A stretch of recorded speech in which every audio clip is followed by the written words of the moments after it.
नमस्कार, मैं हूं मोहम्मद आसिफ और आप देख रहे हैं SPN न्यूज़। बिहार में उपचुनाव होने वाले हैं, कुछ ही दिन बचे हुए हैं। 2 नवंबर को रिजल्ट आने वाले हैं। मीडिया ने जब तेजस्वी यादव से पूछा तो उन्होंने कहा कि इंतजार कीजिए, वक्त खुद ही बता देगा। लेकिन इस बीच में सवाल ये है कि लालू प्रसाद से सोनिया गांधी के फ़ोन पे बातचीत हुई है। उसके बाद से सियासत और भी तेज हो गया कि क्या गठबंधन बना रहेगा या फिर टूट जाएगा। सवाल ये भी कि कन्हैया कुमार को जो जिम्मेदारी दी गई वो अब दिख नहीं रहा है। क्या ये भी वजह तो नहीं है कि सोनिया गांधी को खुद बीच में आना पड़ा? सवाल ये भी है कि एक तरफ नीतीश कुमार, लालू यादव और कांग्रेस की तरफ से सोनिया गांधी खुद बीच में आ गई है, यानी ओल्ड वर्सेस ओल्ड हो गया। क्या युवा को जो तवज्जो दिया गया था कहीं वो कम तो नहीं हो गया? इन्हीं तमाम मसलों पर बातचीत करेंगे। अनुजा इस वक्त मेरे साथ है। अनुजा, आपका बहुत बहुत स्वागत है।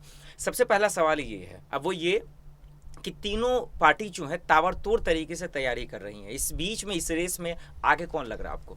देखिए, आगे अब मैं किसी को भी नहीं रखना चाहूँगी, लेकिन ये ज़रूर कह सकते हैं कि जब बिहार में उपचुनाव है 2 सीटों पर, एक तो तारापुर और एक दूसरा जो है वो कुशेश्वर स्थान पर, तो ये ज़रूर कह सकते हैं कि इन दोनों सीटों के लिए लगातार जो है वो तीनों पार्टियां जो है वो दौरे कर रही हैं, सभाएं कर रहे हैं। आरजेडी हुई, राजद हुई या फिर कांग्रेस हुई। तो मैं ये ज़रूर कह सकती हूँ कि इसमें जो अहम भूमिका है इस बार वो कांग्रेस की ही रहेगी, क्योंकि कांग्रेस पार्टी इस बार जो है काफ़ी दमखम के साथ जो है वो सामने आई है। और मैं खुद कन्हैया कुमार की यहाँ पर नाम लेना चाहूँगी, क्योंकि बहुत जल्दी ही उन्होंने जो है वो कांग्रेस का दामन थामा। उसके बाद जो है उन्हें बहुत जल्दी ये जिम्मेदारी भी दी गई कि वो पार्टी के लिए प्रचार प्रसार करे, और ये कयास भी लगाए जा रहे हैं कि कन्हैया कुमार को जो है और बड़ी जिम्मेदारियाँ मिल सकती है। लेकिन ये बात जो है सिर्फ कन्हैया कुमार तक ही अब सीमित नहीं रह गई है। जैसे ही सोनिया गांधी का लालू प्रसाद यादव को फ़ोन जाता है, तो ये ज़रूर कह सकते हैं कि जी पिछले कई दिनों से जो है वो दोनों पार्टियों के बीच जो उठापटक की स्थिति थी, कहीं ना कहीं सोनिया गांधी उसको शांत करने के लिए जो है लालू यादव को फ़ोन की थी। ठीक है, अगर ये वजह हो सकता है, अगर अनुजा के फ़ोन करने का मकसद ये है कि अगर गठबंधन पे ज़्यादा तवज्जो देना है, तो क्या फिर ये माना जाए कि कन्हैया को जो जिस जिम्मेदारी की आप बात कर रही हैं, तो क्या अकेले वो पड़ गए हैं? क्योंकि इस वक्त जो है जब लालू प्रसाद खुद और उनके बेटे जब मैदान में उतरा, जब नीतीश कुमार जब मैदान में उतरे, तो उसके बाद कन्हैया कुमार की जो रैली है वो थोड़ा फीका पड़ गया। क्या इस वजह से भी हो सकता है कि सोनिया इस बीच में फ़ोन की हो, या फिर कोई और वजह? देखिए, ये ज़रूर कह सकते हैं कि कांग्रेस पार्टी जो है वो अब अलग अलग रणनीति के तहत काम कर रही है, जिसमें इस चीज़ को भी अब एक पॉलिटिकल नज़रिए से देखना चाहिए कि जब लालू प्रसाद यादव आते हैं तो कहीं ना कहीं पूरा फोकस जो है वो बिहार पॉलिटिक्स में, और बिहार की पूरी फोकस जो है वो लालू प्रसाद यादव पर चली जाती है। कन्हैया कुमार पीछे रह जाते हैं।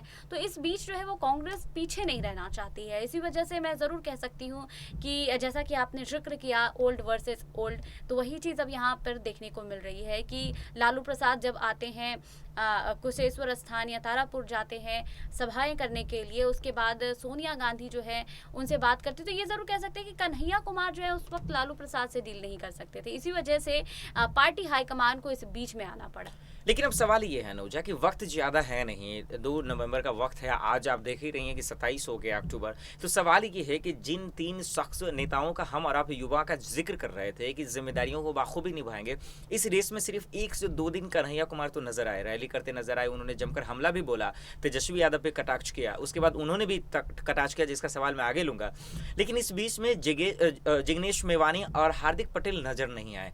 क्या ये मान लिया जाए कि बिहार में उनका उतना वजूद नहीं या दबदबा नहीं है, या इस वजह से उन्हें जो है साइड में रखा गया? जी, कह सकते हैं। जिग्नेश और हार्दिक पटेल की अगर मैं बात करूं तो इन लोगों की जो मजबूत पकड़ है वो गुजरात में बेशक बहुत ज़्यादा है, और बिहार की मैं बात करूं तो बिहार में ये सिर्फ चुनाव प्रचार के लिए आए थे, और पटना में इनका चुनाव प्रचार भी हुआ और काफ़ी कुछ कहते हुए भी वहाँ पर नजर आए। लेकिन उसके बाद से कहीं ना कहीं वो गायब हो गए हैं, और कन्हैया कुमार भी अब सुस्त पड़ गए हैं, क्योंकि जब वो कांग्रेस पार्टी में शामिल हुए उस वक्त से लगातार जो है वो भाजपा पर निशाना साध रहे थे, तेजस्वी पर निशाना साध रहे थे।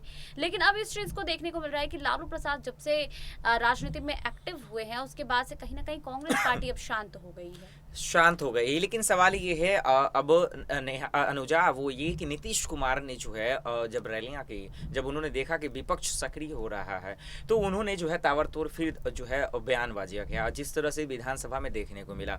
और वो ये कि उन्होंने जिस तरह से लालू प्रसाद यादव के परिवार पे कटाक्ष किया, उन्होंने पर्सनल लाइफ पे किया, उसी तरह से उन्होंने कहा कि पिछले जो सरकार थी, जो पास्ट में हुए हैं, उन्हें भूलना नहीं। तमाम जनता को उन्होंने संबोधित किया तो बताया रैली में कि भूलना नहीं चाहिए। मतलब किस बात की ओर वो इशारा करे। उन्होंने ये भी कहा कि 15 साल से जो हमारी सरकार है उसको भी आप याद रखिए कि हमने क्या क्या किया है। तो क्या वो जताना चाहते हैं कि हमने उनसे ज़्यादा शानदार काम किया, अच्छा काम किया, इस वजह से मुझे ही वोट दें? देखिए, ये चीज़ को नहीं भूलना चाहिए कि जब कांग्रेस सरकार सत्ता में थी उस वक्त जो है लालू प्रसाद का काफ़ी अहम रोल रहा था बिल्कुल। उनको सत्ता से हटाने का। और कहीं ना कहीं नीतीश कुमार यहाँ पर वही चीज़ याद दिलाने की कोशिश कर रहे हैं, क्योंकि आज के समय में अगर मैं बात करूँ गठबंधन की, तो कांग्रेस और लालू प्रसाद की पार्टी जो है आरजेडी गठबंधन में है। तो इस चीज़ को नहीं भूलना चाहिए कि जब नीतीश कुमार ऐसे बयान देते हैं और उस वक्त देते हैं जब 2 सीटों पर उपचुनाव होने हैं, और कहीं ना कहीं वो चाहते हैं कि इस मौके का फ़ायदा उठाया जाए। और वो इस चीज़ को देख रहे थे कि लालू प्रसाद और कांग्रेस पार्टी जो है वो फिर से एक साथ हो जाएगी जब लालू प्रसाद वापस से राजनीति में आएंगे। और उसके बाद जो है वो नीतीश कुमार का ऐसा बयान आना, कहीं ना कहीं ये ज़रूर कह सकते हैं कि नीतीश कुमार नहीं चाहते हैं कि वापस से इन दोनों के बीच में जो है वो दोस्ती हो, जो खटास जो थी वो बरकरार रहे। लेकिन लालू प्रसाद भी पीछे नहीं हटे। उन्होंने भी जैसी रैलियां की तबादतोड़ तरीके से उन्होंने कहा कि आज नीतीश कुमार जो सीएम है वो किसी और की देन नहीं, हमारी देन है। क्या इस चीज़ को मान लिया जाए कि 2017 में जो तस्वीरें देखी, इसमें कोई शक नहीं है कि दोनों का गठबंधन था, दोनों की सरकार थी।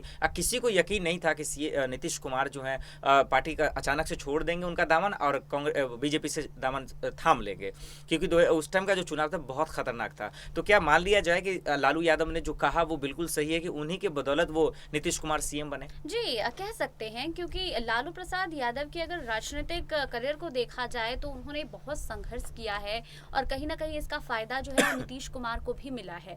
तो आज जब वो सारी चीजें याद दिला रहे हैं तो इस चीज को नहीं भूलना चाहिए कि लालू प्रसाद यादव की बिहार पॉलिटिक्स में बहुत अहम भूमिका रही है। एक आखिरी सवाल अनुजा आपसे जानने की कोशिश करते हैं कि ठीक है, अगर थोड़ा सा नीतीश कुमार को साइड में रख देते हैं, जेडीयू को, और आ जाते हैं जो नया विवाद शुरू हुआ है, जो नया जंग शुरू हुआ कह सकते हैं, वो उपचुनाव को लेकर 2 सीटों पे, जैसा बाखूबी बता रही हैं, तो क्या लगता है आपको कि आरजेडी वर्सेस कांग्रेस मान लें या फिर जेडीयू वर्सेस ऑल मान लें बिहार में इस वक्त? देखिए, बिहार की अगर मैं बात करूं तो मुझे लगता है कि जो अभी चल रहा है गठबंधन में वो खिटपिट वो कहीं ना कहीं शांत हो जाएगी, क्योंकि अगर मैं ओल्ड नेताओं की बात करूं तो ये लोग आपस में बात कर इन चीज़ों को सुलझा लेंगे। रही बात तेजस्वी और कन्हैया की, तो मुझे लगता है इन दोनों के बीच में जो है सारी चीज़ें शॉर्ट आउट हो जाएंगी, और नीतीश कुमार जो फ़ायदा उठाने की कोशिश कर रहे हैं यहाँ पर उन्हें वो फ़ायदा नहीं मिल पाएगा। यहाँ पर उन्हें फ़ायदा नहीं मिलेगा। लेकिन इस वक्त जो है जितने भी वरिष्ठ नेता हैं वो तमाम लोग इस चीज़ में मशगूल हो गए हैं। सोनिया गांधी ने फ़ोन पे बात किया है, बाखूबी क्या वजह था, क्या मकसद, अनुजा ने बाखूबी बताया है। अब देखना यही है कि आखिर 2 नवंबर को क्या होता है। बहुत बहुत शुक्रिया अनुजा में इन तमाम सवालों का जवाब देने के लिए। फिलहाल के लिए इतना ही, बाकी खबरों के लिए देखते रहें स्पे 9 न्यूज़। नमस्कार।